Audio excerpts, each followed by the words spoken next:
Bible పట్టుకు తిరిగిన నేతలు నేడు హిందుత్వంపై బురజల్లే ప్రయత్నం చేస్తారని తిరుపతి టీడీపీ నేతలు మండిపడుతున్నారు. శ్రీవారి లడ్డూ ప్రసాదం అపవిత్రం చేసిన వారికి దేవుడే తగిన గుణపాఠం చెబుతారంటున్నారు.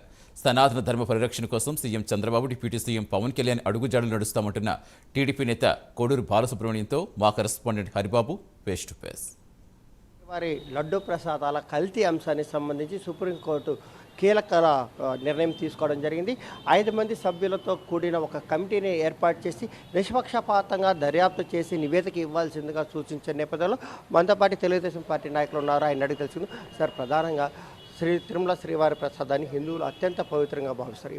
నెయ్యి కల్తీ చేసి ప్రసాదాలను అపవిత్రం చేశారని బయటకు వచ్చిన నేపథ్యంలో సుప్రీంకోర్టు ఈరోజు ఒక అత్యున్నత స్థాయి కమిటీని విచారణకు ఆదేశించింది. ఈ అంశాలు ఎలా చూస్తారు?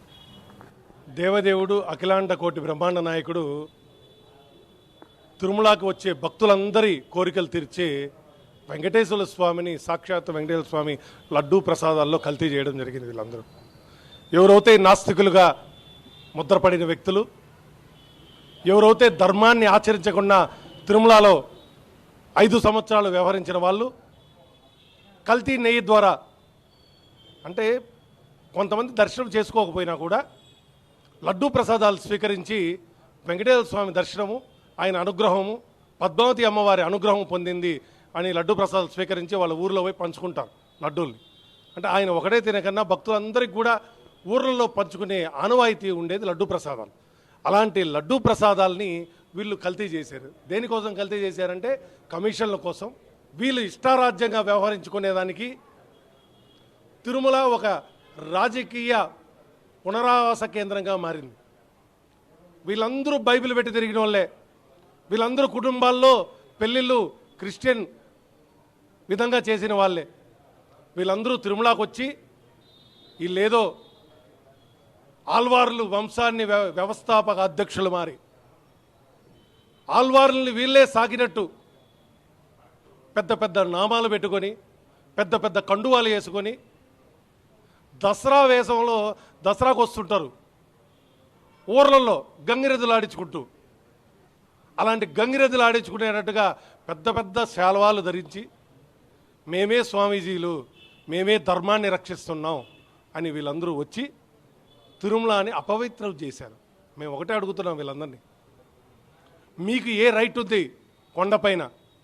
మీ ధర్మం కాదు. మీ ధర్మాన్ని మేము కించపరచడం లేదు. మిమ్మల్ని మేము మా ధర్మాన్ని కాపాడమని అడుగుతున్నాం. వీళ్ళు అన్నారు చంద్రబాబు నాయుడు గారు స్కిట్ వేశారు, దీంట్లో ల్యాబ్కు పంపించారు, రిపోర్ట్స్ వచ్చింది అని చెప్పి. వీళ్ళు కోరుకున్నట్టే, వీళ్ళు ఏదైతే కోరుకున్నారో సెంట్రల్ గవర్నమెంట్ దర్యాప్తు జరగాలి, సిబిఐ దర్యాప్తు జరగాలి. వీళ్ళు ఏమనుకుంటారంటే ఈరేమో ఇది రాష్ట్ర ఒక పరిధిలో ఉంటుంది కదా అనుకుంటారు. సుప్రీంకోర్టు ఈరోజు తీసుకున్న నిర్ణయం వీళ్ళందరి గుండెల్లో ఒక బెదురు పుట్టిస్తుంది. వీళ్ళందరూ గుండెల్లో ఒక భయం మొదలైంది. గురువారం మొదలైంది. స్వామివారు కళ్ళు తెరవడం మొదలుపెట్టేశారు. మీ అందరి భవిష్యత్తులు దేవదేవుడు, అఖిలాండ కోటి బ్రహ్మాండ నాయకుడు చూడడం మొదలుపెట్టాడు. ఏ గతికి ఒక ఆయన అన్నాడు కాల్చుకొని చచ్చిపోతాం, కర్పూర దీపంలో వెలిగిపోతామని. నిన్న అంటున్నాడు పవన్ స్వామి అని. పవన్ స్వామి, అవును, ఆయన పవన్ స్వామి. ఆయన పీఠంలో మేమందరూ భాగస్వాములే.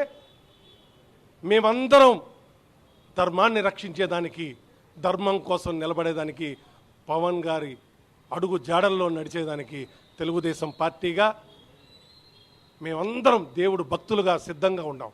మీ తాతల దగ్గర నుంచి ఏమేమి మీరు తిన్నారు, ఏమేమి మీరు దేవుడిని మోసం చేసి వసూలు చేశారు, అన్నీ మళ్ళీ హుండీకి వచ్చే రోజులు త్వరలో వస్తున్నాయి. మీరు ఏమేమి సంపాదించారో, మీరు ఏమేమైతే కమిషన్ల ద్వారా తీసుకున్నారో, మీరు ఏమేమైతే టీడీఆర్ బాండ్ల ద్వారా సంపాదించారో, ఏమైతే దేవుడిని అడ్డం పెట్టుకొని సంపాదించిన డబ్బులన్నీ కూడా ఆ దేవదేవుడు వడ్డీ కట్టాల్సి వచ్చింది. కాబట్టి ఏమంటున్నాడంటే అంత డబ్బులు నా హుండీకి రావాలని మొదలుపెట్టేశాడు పెద్ద ఆయన. ఆయన గురువారం మొదలైపోయింది. ఆ గురువారంలో ఏదైతే జరుగుతుందో వీళ్ళందరూ పోయి మళ్ళీ ఆ హుండీలో పడతారు. ఆ దేవదేవుడు మళ్ళీ శాంతిస్తాడు. ఆయన గురువారం కళ్ళు తెరిచి మళ్ళీ ధర్మస్థాపన కోసం, ధర్మాన్ని రక్షించేదానికి దేవుడు పవన్ కళ్యాణ్ గారిని ఎంచుకున్నారు, చంద్రబాబు నాయుడు గారిని ఎంచుకున్నారు. బాంబ్ బ్లాస్ట్లో కాపాడి చంద్రబాబు నాయుడు గారిని, ధర్మాన్ని రక్షించేదానికి నడుమికి పవన్ కళ్యాణ్ గారిని ఎంచుకున్నారు. వీళ్ళిద్దరి ద్వారా ధర్మ సంరక్షణ జరుగుతుందని మేము భావిస్తున్నాం.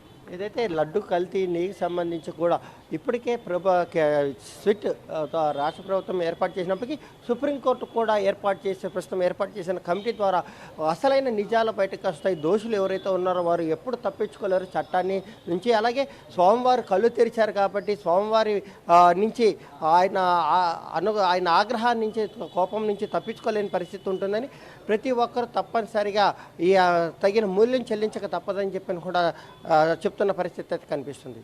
కెమెరా పర్సన్ అరుణ్తో హరిబాబు, ప్రైమ్ 9 న్యూస్, తిరుపతి.